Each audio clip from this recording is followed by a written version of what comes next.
Am I the asshole for telling my mill I don't trust her with my kids? I, 28 female, and my husband, 29 male, have 4 kids. I'm using fake names for the kids. My oldest Bree, 7 female, Ellie, 3 female, and our 3-month-old twins. My husband grew up in a very wealthy family. They had 1 nanny for daytime and 1 nanny for nighttime. My Sil and husband have told me it was pretty rare they spent time with their parents, and even when they did there was always a nanny with them. Currently, my mom lives with my husband and my dad passed away unexpectedly last year, and since then my mother has moved in to help with the kids. A couple of days ago my mom slipped on the stairs and ended up needing surgery. My mom being on bedrest combined with having brand new twins, a toddler and a big kid, my husband and I are stretched pretty thin. Bree has a very important soccer game coming up and she wants both me and her dad to come. My husband and I have been looking for a sitter who will be able to watch our youngest 3 while we go. My husband ended up telling my mill about us looking for a sitter and she and my Phil offered to watch the kids while we went. I told my husband I was hesitant about her watching the kids after what happened when she was watching the older 2 for the first, only time. My mill was babysitting Ellie and Bree once when Ellie was 1-year-old and Bree was 5. Despite leaving instructions, Mill and Phil didn't change Ellie. Feed her, the housekeeper did, feed Bree. Left Ellie unattended on the kitchen counters and left Bree unattended outside by their uncovered pool. They have since both apologized for this, claiming they were too stressed out and needed extra support. My husband has in the past made excuses for this by saying they aren't really experienced with kids and didn't know, but has since stopped. Yesterday I decided I wasn't at all comfortable with them watching the kids, and politely thanked my mill for the offer and told her we already have a sitter lined up. We do. My mill pressed me about it and kept asking why I would want to pay someone when she can do it for free and asking if I was lying to her. After many texts and calls, I got fed up and told her truthfully I don't trust her around my kids at all and that she's irresponsible, that I don't feel safe leaving my kids in her care, and that sea otters take better care of their babies than Mill does of mine. My mill got upset about this and began screaming at me saying I'm a bad parent and horrible person. My Phil has also chimed in calling me a shitty person and lambasting me for not giving them a second chance. My husband and mom agree with me. My Sil agrees with me but thinks I went about it rudely and should apologize and give them a chance. My Phil also thinks I should apologize. My MIL's feelings are really hurt. My Sil told me she hasn't gotten out of bed since I said that. I feel horrible but justified. I can't tell if I'm being an asshole though. Am I the asshole? Edit. To the comments asking why sea otters. I'm sleep deprived and just said the first animal that came to mind, which was my oldest favorite animal, sea otters. Not the asshole. I was going to be a harsher on you until I read that your in-laws left a child unattended by a pool. No. That one is a deal breaker. They can have their feelings hurt all they want if someone would do that with a child. You don't know what other potentially fatal mistakes of judgment they might make in the future. It's a blind spot you can't overlook. The fact that your in-laws think that this is all about their hurt feelings and not about the safety of the kids show that they still don't get it. And the whole, hasn't gotten out of bed, is pure drama and emotional manipulation. Not the asshole. Okay, the otter comment was a little harsh. But this struck me. My husband has in the past made excuses for this by saying they aren't really experienced with kids and didn't know. Okay. Since then, how much experience have they picked up and how? Not the asshole. How are they inexperienced with kids when you're married to their child? And if they were overwhelmed with 2 kids before, how will they handle 3? There's no excuse for leaving a kid outside near an open pool, not changing a baby, and leaving a kid on a countertop. I'd understand if it was one singular issue, but you listed a few. I hope you feel secure in your decision. Not the asshole. You don't trust her. My mill pressed me about it and kept asking why. She wouldn't accept your answer or leave it alone. Not the asshole. Give them a second chance. Your children are not for practice. Am I the asshole for explaining periods to my niece after her mom hung up and forbid it? I, 35F. Live with my husband, 39M. We have 3 girls of our own, 2, 5, and 7.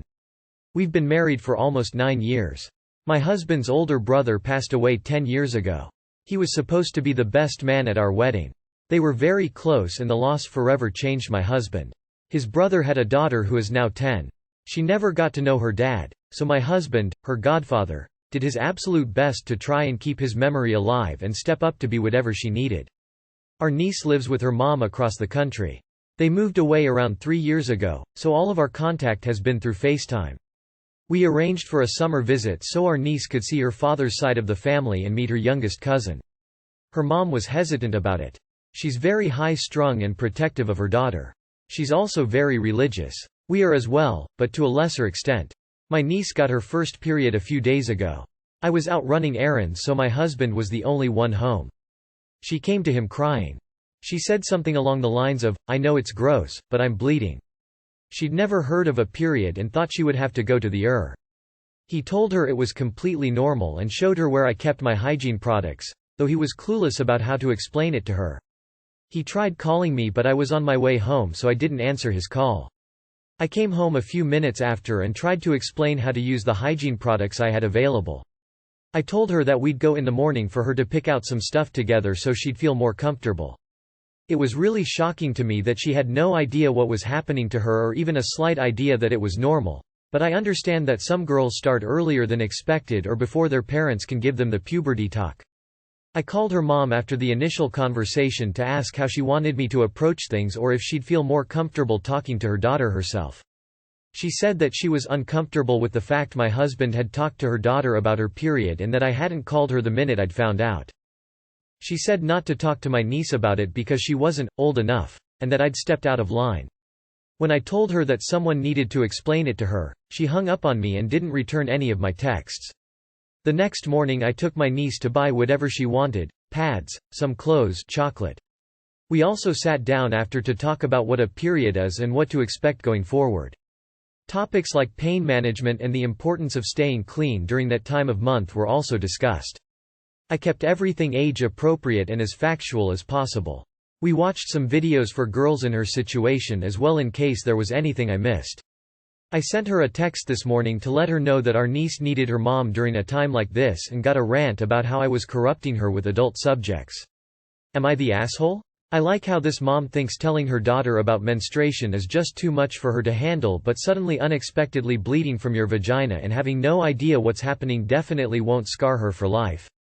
Not the asshole. What does mom think she's going to do? Pray her daughter's period away? If it has started, she needs to understand the basics. And if her mom can't handle that, she's fortunate to have you there to help out. Her mother is ridiculous. If she is old enough to start her periods, she is old enough to know about it. Not the asshole. Not old enough? She's literally menstruating. She is old enough and she has the right to know what is happening in her own body. Just because her mother doesn't want it happening doesn't mean it isn't already happening. Is there someone you can talk to about her mom? One of her relatives or friends? Because she's clearly not going to listen to you and your husband anymore, and it sounds like she's not coping with change and dealing with control issues. Not the asshole. How else could you have handled it? Just let her bleed and be in pain while refusing to tell her why? I was freaked out the first time I got my period and I'd had several conversations about it beforehand. I can't imagine how terrifying it was for her. You and your husband handled it perfectly. You explained that it's normal, what to do to feel better, and did everything you could to support her. It sounds like her mother is a bit off. If so, she'll need all the loving and supportive adults she has in her corner. It makes me wonder what her game plan was, or if she was just ignoring the fact that this would happen eventually, and what else she hasn't explained or lied about. Making sure your niece is informed and supported is more important than your sil having a shit fit. Am I the asshole for living with my dad because he can afford a much better life for me than my mom? My 15F mom always told me that my dad left as soon as he found out that my mom was pregnant. When I was 2, my mom married a man who has 3 kids, currently 21M, 19M, and 17F. My stepdad was the only father figure I ever knew, and when I was younger I wanted him to be my dad. But he never accepted me. I also have 4 half-siblings, 12F, 9F, 9M, and 7M. My stepsister is definitely the favorite out of us older kids. It often seems like my stepdad only cares about her and the younger ones. My mom and stepdad don't have a lot of money, so it's pretty cramped. I have to share a room with my half-sisters. I always have to wear my stepsister's hand-me-downs, and we live in a shitty neighborhood, so I go to a shitty school. Sometimes we don't even have enough food. About a year ago, a woman contacted me on Instagram and told me that she thinks I might be her husband's daughter because he was dating my mom a few months before I was born. She told me that my mom ghosted my dad shortly after she got pregnant and moved to a different state. He tried to find her but he couldn't. I didn't believe her at first, but after she sent me a picture of my mom and her husband, I decided to ask my mom. She confessed and told me that she left my dad because she didn't want to commit to a relationship. I continued talking to my dad and stepmom and they decided to come visit me. After I told him what it's like at home, he told me that he would fight for custody and the court would probably listen to me if I said I wanted to live with him. I wasn't sure at the time because I didn't want to just abandon my mother. I told him I would think about it and let him know. After thinking about it, I decided that I'd rather live with him. My stepmom always wanted kids, but she's infertile and she already loves me a lot even though we've only met a few times. They also have lot more money than my mom, so I could have my own room and new clothes and I could go to a much better school. I know my reasons are really selfish, but I would have a much better life with him. After I told him, he went to court and got primary custody of me. My mom's been giving me the silent treatment ever since, but yesterday when I was packing she yelled at me and called me selfish for abandoning her and my little siblings as soon as my dad showed up and said that if my dad loved me so much he should have tried to find me earlier. I think she's the selfish one. She kept me away from my dad for the first 14 years of my life. Honestly, I think she's just mad because she won't have anyone to watch her kids anymore and because my dad's been paying her $1,000 every month since he found me and she won't have that anymore. Everyone except my younger half-brother and stepbrother is acting like I don't exist. My dad is going to pick me up on Sunday and honestly I can't wait. Edit. Some people are confused about the child support situation. My dad's been paying for the last year, not my whole life. Not the asshole, and your mom was wrong for keeping you from your father and you deserve to be happy and cared for and you owe your mother and her people absolutely nothing. Not the asshole, you are allowed to choose which parent to live with. But I'd be a little suspicious that they are open to full custody and the responsibility of a teenager after meeting only a few times. She confessed and told me that she left my dad because she didn't want to commit to a relationship. She deserves to lose you. Making you live in a house with all these people, stuck in a room away with 2 young kids to be rooming with, not enough food and a husband that ignores you. Not to mention lying to you your whole life. Your mother is an asshole. Complete asshole. She hurt your schooling, your life, possibly your health because of nothing. Forget her. Not the asshole. Not the asshole. Not only did your mom steal you away from your dad and prevented you from knowing him for most of your life, but she married a guy who didn't accept you and treated you less than. She's the selfish one. Not the asshole. Your father loves you, he wanted you, and he spent your whole life looking for you. Your mother, meanwhile, kept you and your father apart for your whole life, lied to you about him your whole life, and used you as free labor for her household. I'm truly sorry you have such an awful mother. Am I the asshole for locking my stepbrother, SB, out of the house? I am 35F. When I was 18 my dad married his second wife who had 3 kids already. My SB was 13. We all moved into a big house together. 2 years ago, my stepmom left my dad and moved out. They are now divorced. I live with my dad. We are the only 2 people living in this house officially. I pay rent and live in the space above the attached garage. No full kitchen, so I go downstairs to use the main for cooking. I do the dishes, some cleaning down there.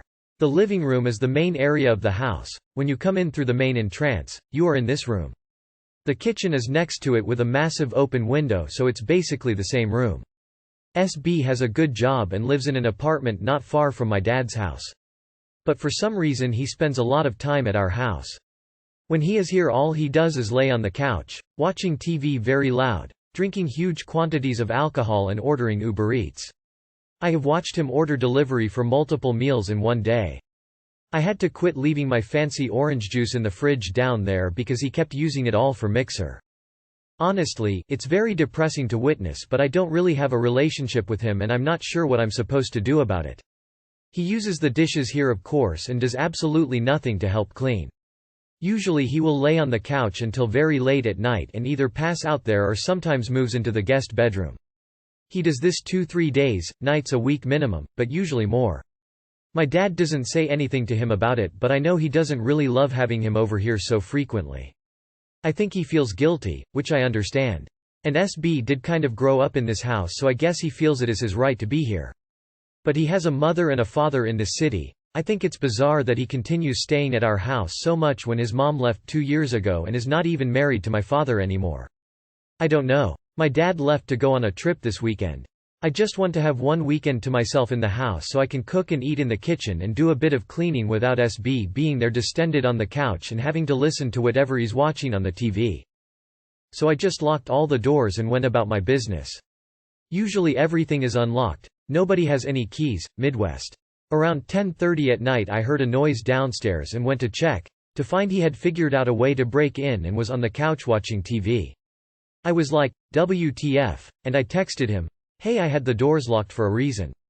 My dad is out of town, I just want one weekend to myself." He didn't respond, but moved to my dad's bedroom to lay in his bed and watch TV in there. I texted my dad complaining, and he actually told him to leave, which he did. I know that everyone will probably think I am an asshole for being passive-aggressive, but am I an asshole for wanting my stepbrother to just not be in the house for a couple of days? Not the asshole. And get some actual locks. It doesn't matter that it's the Midwest, you should be locking your doors. Not the asshole he isn't family anymore. Why on earth is your dad allowing him to be in your house? Especially not pressing charges for breaking in. Not only that, breaking in a house where a woman is on her own. If you pay rent you have equal right to say who has entry into the house. You are not the asshole, but your dad needs to take the lead on this. By the way, Chicago is in the Midwest, lock your doors. Not the asshole. The right thing to do was to call the police since he broke into a home he doesn't live in. Not the asshole.